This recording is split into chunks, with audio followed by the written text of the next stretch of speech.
আসসালামু আলাইকুম গাইস, সব কেমন আছো? আর সালামের উত্তরটা দিয়ে যাবে কমেন্টে। আর আজকে চলে এসেছি আমাদের শিমুলি গ্রামে বড় মসজিদে। এইটা হচ্ছে আমাদের শিমুলি গ্রামে বড় মসজিদ, আজকে এখানে কাজ হবে।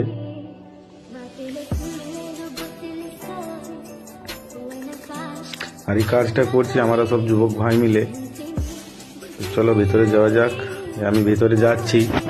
আর একটা কথা, যদি কোনো মসজিদে বা মাদ্রাসায় করতে চান তাহলে অবশ্যই আমার সাথে কন্ট্যাক্ট করবেন, আমি অনেক কম খরচার মধ্যে কাজগুলো করে দেব।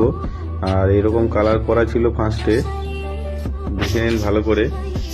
এই কালার ছিল, এর উপরে ওয়ালপেপারটা লাগবে।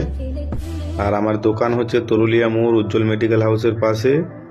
নাম্বার দেওয়া থাকবে, কোথাও প্রয়োজন হলে কন্ট্যাক্ট করে নেবেন। বাড়িতে বা স্কুলে বা মাদ্রাসায় মসজিদে সব জায়গাতেই করা হবে। আর এই তো পরিষ্কার করা হচ্ছে, মাপ করা হয়ে গেল, তারপর এই কাটিং করে আঠা মারছে, দিয়ে লাগানো হবে। এবার এই লাগাচ্ছি আমি, একটা লাগানো হলো। তারপর দেখতে দেখতে অনেকটা হয়ে গেল, আরো সব চলে এসেছিল আমার সাথে অনেকজন হেল্প করার জন্য। দেখে নাও, এক সাইড হয়ে গিয়েছে, তারপর আর এক সাইডে চালু করলাম। আর এই ফাইনাল লুক পুরোটাই কমপ্লিট হয়ে গিয়েছে। লাগানোর পর দেখে নাও কেমন লাগছে। আর একটা কথা, লাইক কমেন্ট করতে ভুলবেন না প্লিজ। লাইক কমেন্ট শেয়ার করবেন, একটু সবাইকে শেয়ার করে দিবেন, সবাই যাতে দেখতে পাই কাজটা কেমন হচ্ছে। আশা করছি সবাই ভালো থাকবেন, আমিও ভালো আছি। রাখলাম।